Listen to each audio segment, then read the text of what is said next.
Good morning, good afternoon, good evening, and good night, wherever you might be in this wonderful world of ours. It's Friday, everybody. So happy Friday, wherever you are in the world. My name is Seamus Corry, well-being consultant and mental health trained practitioner, and it's great to have you along on this In the Spotlight podcast series this afternoon. I have a wonderful guest, and I'll get to that in a minute. But before I introduce my guest, I just want to thank you sincerely from the bottom of my heart for your fellowship, for your following, for your subscription on this series. I'm blown away by those who have followed me and subscribed to my channel, and I really appreciate your support on that. I also appreciate those of you who are kind enough to listen to the episodes that are being produced and leave comments afterwards, and that's absolutely brilliant. That fills my heart with peace and joy, to hear your words coming back, that it's resonating with you and made sense to you and moved you or impacted you in some way. So please keep those comments coming. Ladies and gentlemen, you won't want to miss today's episode. I have a true hero in front of me today, an absolutely true hero, a guy who's been there, done that, worn that t-shirt, who has served his country, who has experienced the loss and devastation of PTSD, who has experienced suicidal ideation and tried to take his life on two separate occasions. And thankfully, for all of us who are listening today, didn't succeed in that purpose and has lived to tell the tale. He now, as his mission, vision, value, and purpose, wants to hand back what he has learned and what he has experienced.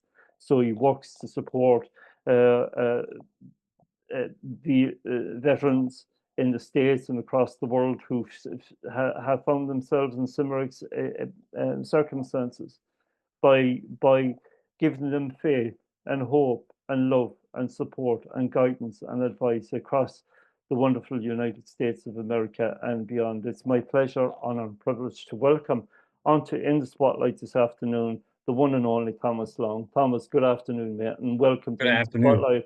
How are you, my friend? It's morning where you are. I should have said good That's morning. right. I'm doing as good as the good Lord allow me to be today. And I have the pleasure and honor to be on this podcast with you.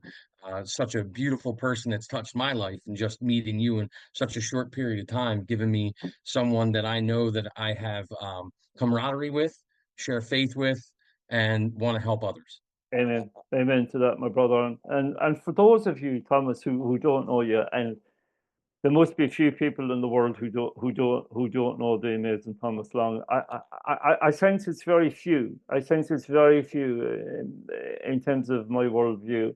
But for those who may, for some strange reason, have found themselves in a hole over the past year or so, please tell them who Thomas Long is. Who are you, my friend? Yeah. So as you said, I'm an Army veteran here in the United States. I live in Pennsylvania, just outside of Philadelphia, where we won the Super Bowl. Bringing that home. Always got to talk about that. Go Birds! And then, like you said, you hit key points of my life. I have my faith. By the grace of God and the love of a good woman, my wife Lindsay, is the only reason that I'm still here because of attempting to take my life twice. The two suicide attempts changed everything. The injuries that I sustained, not only during my time in service, but out on the railroad. I wound up being bedridden for 7 years, told that I wasn't going to survive. I had to take my life into my own hands.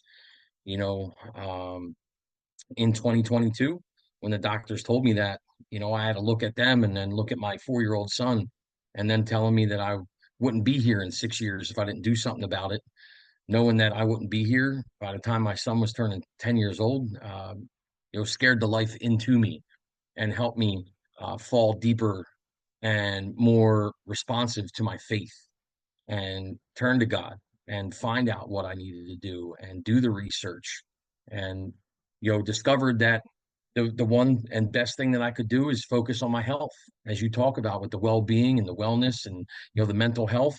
It's all intertwined. Seamus, I know you know this, but I focused on my gut health. When I focused on my gut health, focusing down there on the biome, that's where all our neurotransmitters are created for our brain. that affected my PTSD, my anxiety, my depression, my suicidal thoughts, my anger issues. The reason that I huddled and stayed away from people because I did have a short fuse. I did react in an aggressive, angry manner constantly because of the pain and the wallowing and the sorrow and how scared I was to physically hurt someone because of the training that I've had in the different areas where I was scared. Mm. And for so many years, I turned to alcohol to self-medicate that. I am a former alcoholic. In 2017, I had an incident where I was blackout drunk, and my wife was driving home. She was pregnant at the time, and apparently I tried to jump out of the vehicle for a third attempt to kill myself during that ride home. And I didn't know anything about it until the next morning when she woke up and told me about it. And the tears in her eyes and the fear in her voice, I looked at her and said, I'll never drink again. And I haven't. This November will be 8 years that I've gave up alcohol because I never want to see my wife feel that way ever again. And I never wanted my unborn child to see me drunk. So I made that choice. Wow. But Wow. going through all those things, going through the things that I've gone through and fighting to get to, my benefits that we earned by being a part of the service over here in the United States.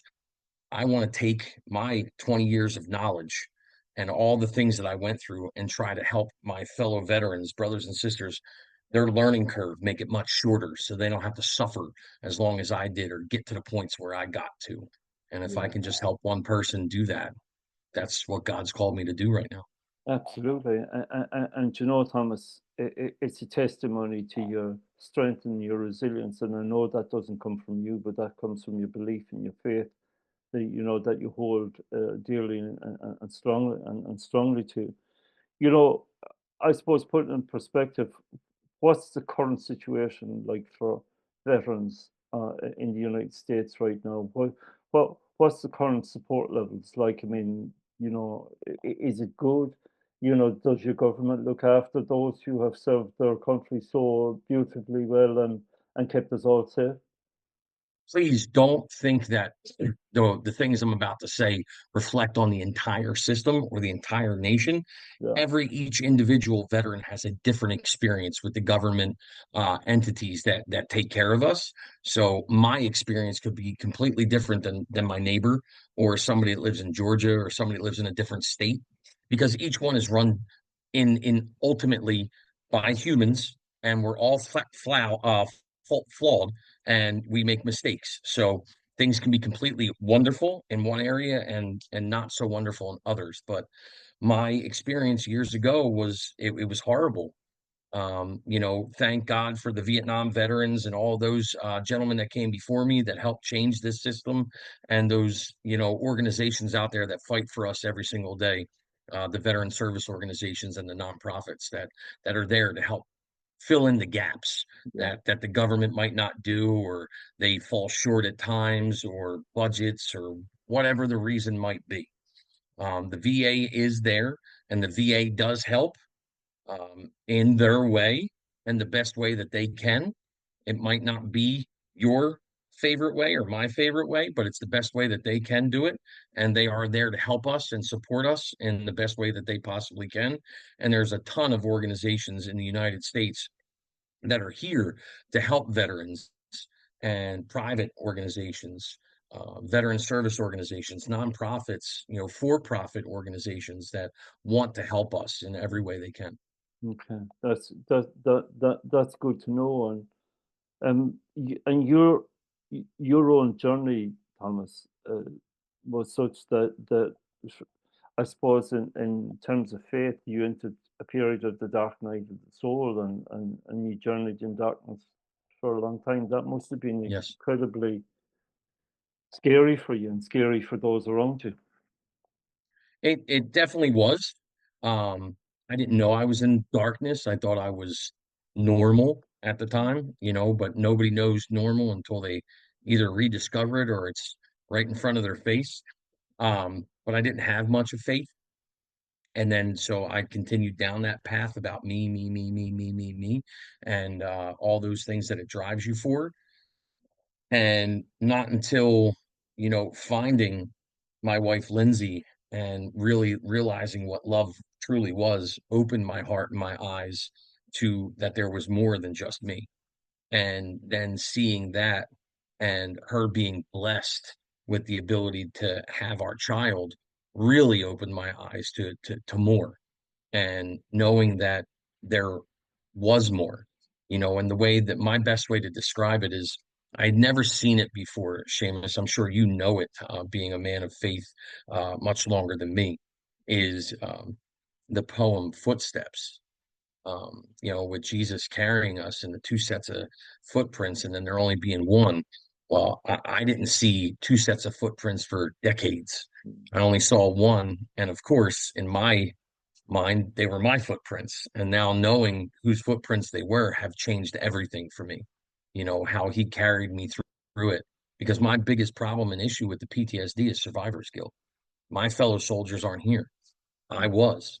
I had nothing to live for when I was over there coming back. So I didn't understand how somebody as young as some of the ones that were, or as old as the ones that were that had families, and I'm sitting there like, why would you bring me home and not those that had something to come home to? Yeah. And it was very difficult for me. It was very hard for me to understand. And but he has the plan. It's not my plan. It's Mm. his plan. He knows what he's doing.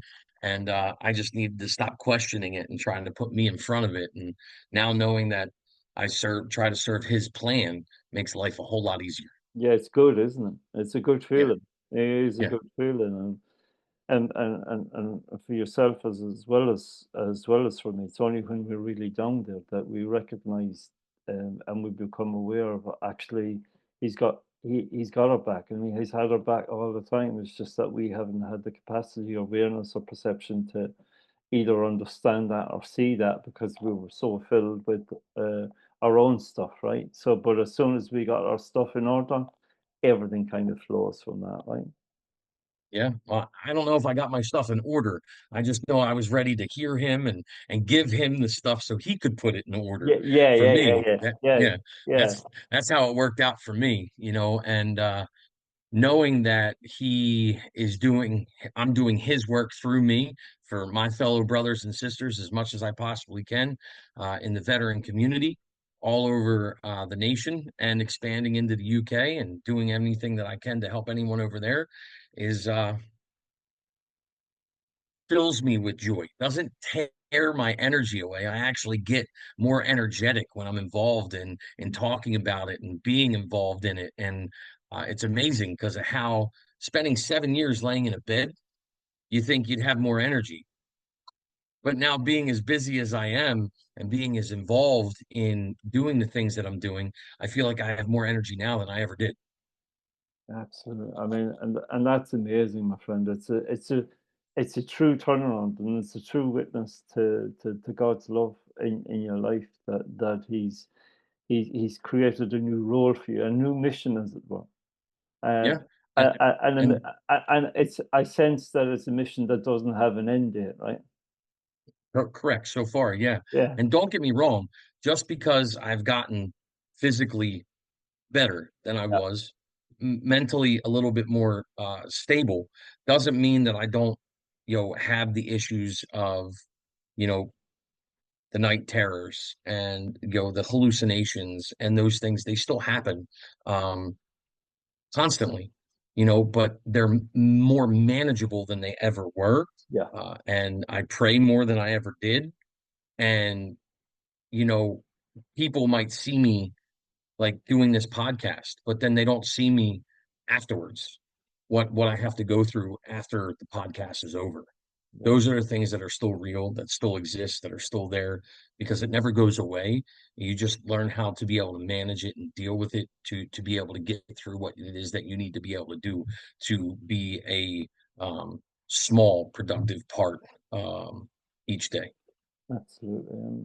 And what has your experience been like working with your fellow brothers and sisters, who have been out there and given their lives for the service of the country? Has that been re-triggering for you in some cases where I've no doubt. I've no doubt you must come across some pretty horrific stuff, right? Yeah, I mean, don't get me wrong, having the conversations with them if we want to talk about what they've been through or anything, because that's where they're at in their head and they need help with that. I got to be honest, I really thought the same thing that you said is going to be very triggering. Yeah, But knowing that I'm not focusing on me yeah, gives me the ability to work through that with them because I'm yeah. focusing on them. I'm not focusing on me, my trauma, my worries, my problems, my issues.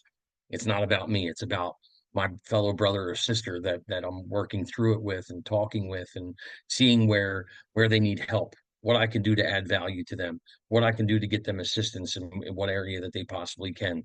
Trying to reassure them and letting them know that extending that hand out for help is the same thing that we did, that we all did, no matter what branch we were in, no matter what part of the service you were in. In basic training, there was a part, that you had to put down your hand to help the next person going through that course get through it. There was a part, could have been the ropes, could have been the wall, could have been, the part where you're crawling, but there was a point that another fellow military personnel in whatever branch you were put their hand out and helped you during that time. Well, just because you took the uniform off doesn't mean that we're not here to put our hand out to help. And taking that hand doesn't mean you're weak. Doesn't mean you lost your values that you gained and earned in the military when you were in there. Now that you're a veteran doesn't take away the status and the camaraderie that you had when you were there. Mm, It's even deeper and stronger now yeah, because we know we've been, we've seen, now we want to help. We want to make sure that you know that you're loved, you're cared for, not only just by us, but by God, that we're all here for you, to help you, to be there, to understand, and to let you know that you're never alone. absolutely. Amen. Amen to that. And it's a real blood bond, isn't it? It's a real blood bond, and you speak about the brotherhood and sisterhood of army service, but the service continues long after Yes. the active service is done, right? Yeah. And as well as I do, that's what the Lord calls us to do, to serve others. Absolutely. So when I hear the word service now, I see it in such a different light. When I joined the military service, I was serving others. I was serving the country, and I was serving our communities, my family, the generations to come. And now that I'm out, I'm still serving, but I'm Yeah. serving in another manner, just like you said. And it's been that key to getting back to understanding that I'm still serving, which gives me purpose, what we feel that we lose when we leave it sometimes. Some of us do. Yeah. Yeah. And I suppose your boss is the ultimate commander in chief, right? That's right. Absolutely. Yeah. And I've no doubt that because you have such a strong faith, that um, I, and I can experience it from my own point of view Yeah. that he leaves us little messages every day, and he leaves us little opportunities, and he leaves us little vignettes, and the atmosphere changes, and I don't know if you've experienced that in your own lifetime. I have to say, yeah, like the first time that you and I talked about it being a God moment, bringing Mm, us together, mm, not knowing by just looking at you that you would have the faith that you do, or your story, your walk, you yeah, know. And when we came together and being able to talk about that filled me with joy. yeah, And that was a little God moment for me, giving me that little message saying, hey, I'm going to open this door. Come have a conversation with him, and he does absolutely. that for me all the time. So many of the people that I've met on the Founders Network have been God moments for me. Meeting them, coming to talk to them, having that one-on-one conversation, opening the doors, and finding out that they're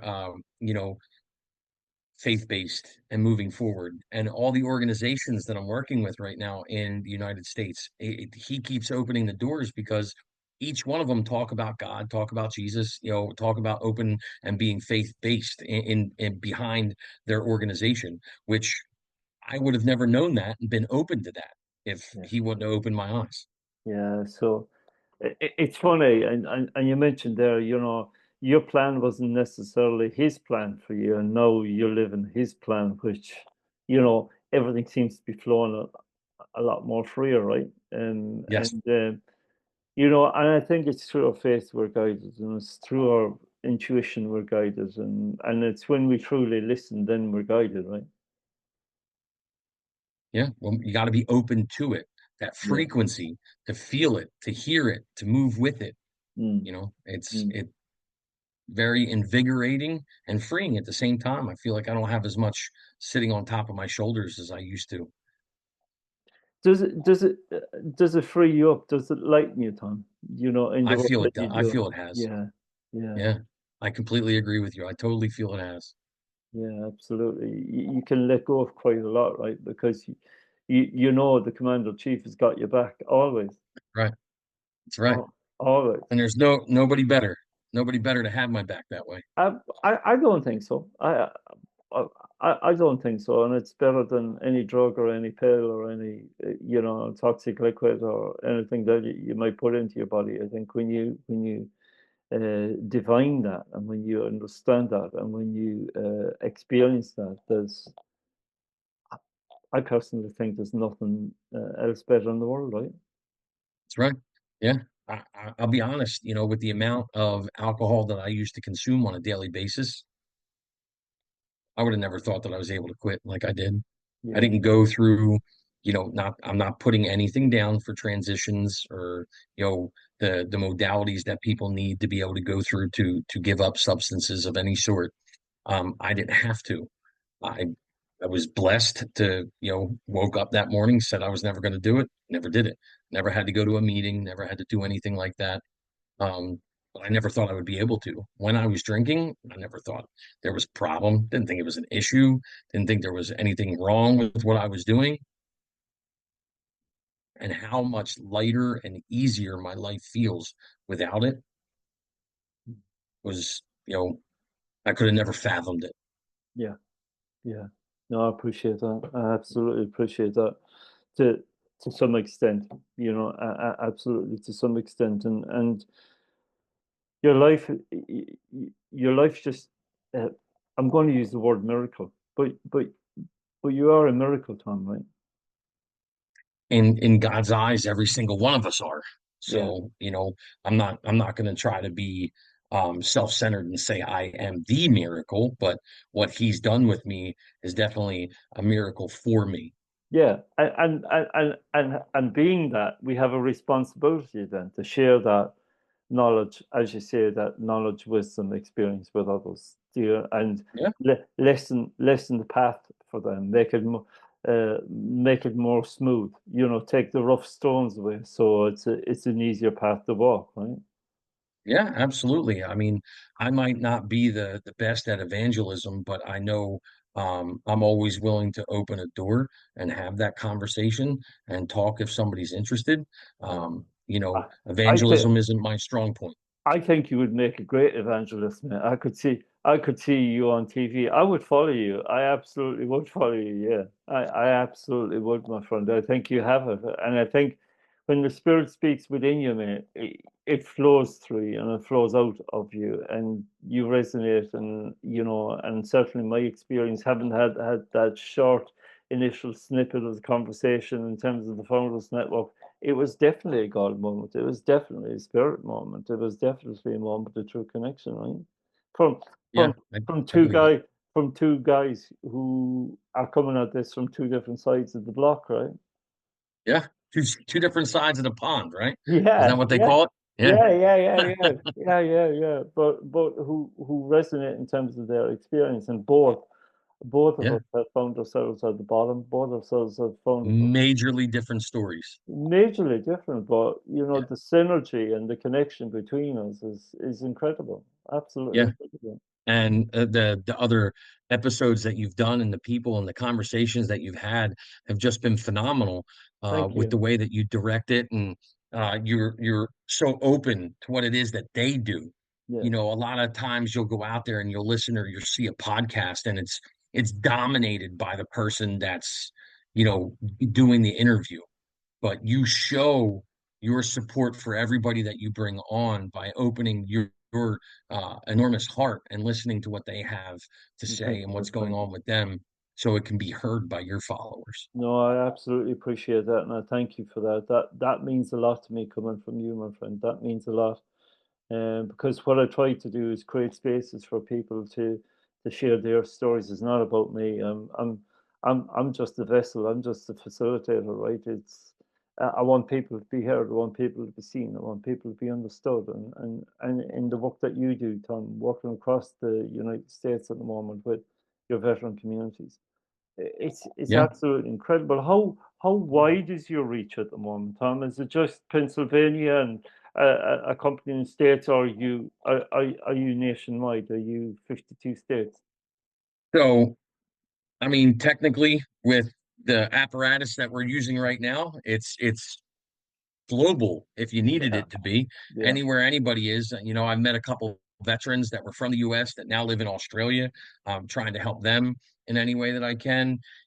So it's all about who I get connected to where my reach goes. And no matter where somebody is, I will try to work the best way possible through the resources and avenues that are available to get you what it is that you need. There's no guarantees that I can do anything and everything, but I will work until I hit a brick wall that says, no, you cannot pass. Um, and even then, usually I try to find a jackhammer to get through it, yeah. because that's what I like to do, because it's there was nobody there for me when I was doing it, when I was trying to traverse it, when I was trying to go through it, when I was down and completely 100% out. Um, and the several organizations that I reached out to, I'm not going to name any of the negative ones, but the positive ones. My local VFW post picked up and helped me with my bills when I had none, and now I give back to them constantly. Pennsylvania Wounded Warrior Inc. They helped me. But and AUSA is who I'm a part of now, and I'm out there trying to help educate everybody else about what the Army does and the history of the Army, and bringing them together for this 250th birthday celebration happening here in Philadelphia, the birth of the Army and the birth of our country. Wow. 250 years ago, we're really young still. I understand that compared to everybody else, but it's this next year from now until 2026. That's 250 years of our celebration of what it is that we went through as a nation, and really proud and honored to be a part of what's going on here in Philadelphia. Absolutely. And that's going to be one heck of a celebration, right? How do you celebrate 250 years? What does that look like, my friend? So here, what we're doing in Philadelphia as the largest celebration in the entire nation, being the birthplace of the Army, on June 14th, which is considered Flag Day, the Army's birthday, we are having an entire day full of celebrations, starting from the flag raising ceremony to the cake cutting ceremony to 250 soldiers being enlisted, re-enlisted on stage, with generals being at the lead of each and every one of these events. We're going to have prominent speakers throughout the day. We'll have other ceremonies going on. We're supposed to have action coming from the sky, not 100% on exactly what that's going to be yet. That's out of my lane. But then we have later on at night, we have the field band, Tradoc Field Band, that's going to be performing. We'll have a concert with them. And then Sunday, we get the reenactment of General Washington's commissioning of the entire Army. So, which is a beautiful thing in history, because it'll be 250 years to the exact day.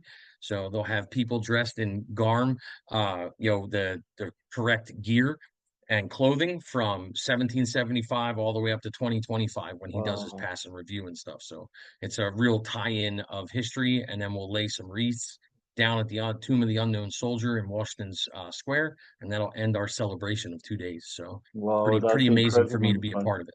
That's Yeah. incredible, my friend. And with your hand on it, I have no doubt. And I know it's a massive amount of logistic and organization to get it all in sync. But with your hand on it, Tom, it's gonna pass off, my brother. It's gonna pass We off. have an It's amazing incredible. board. We have an amazing team from AUSA chapter Penn and Franklin here in Philadelphia working on this. I'm just a small part of it, and then we have the national organization of AUSA that came in to help us and support us and be a part of all this. So we have some great people that are really working really hard to get this done. That we wouldn't be able to do it without their support from national. Fantastic. Tom, believe it or not, but our time's nearly up, my friend. It's just the time with you just seems to drift into nothingness, mate. It's just incredible to have spent the last 40 minutes and it just go like that. I could speak to you the whole day, my friend. But Appreciate that. you're welcome. One very important question for me to you before I go is that if somebody's listening to this who's really struggling, who's been there, in terms of service, wherever they might be in the world today, what advice would you give them? And what would you say to them right now that could help them get the support that they need? Yeah. So if I was talking to somebody, like you said, right now, what should they do? Act. Don't hesitate. Don't wait. Act. Ask for help. Reach out. Find somebody that you're willing to talk to. It might take one, two, three, four, five conversations till you find somebody that you feel comfortable talking to. Don't expect it to be just the first person. We didn't do just the first thing that we thought of ever since we were a kid, Mm. so take the time to care about yourself enough. Know that you are loved. And if you ever have a need, my phone number is 215-520-8826. You find a way to call me.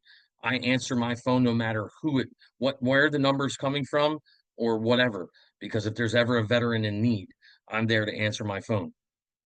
Seamus, you have my email. You're more than I welcome do. to put that out there for people to utilize in any way at all. Okay, man. I got you. I got you. Thomas Long, it's been an absolute pleasure today, my friend.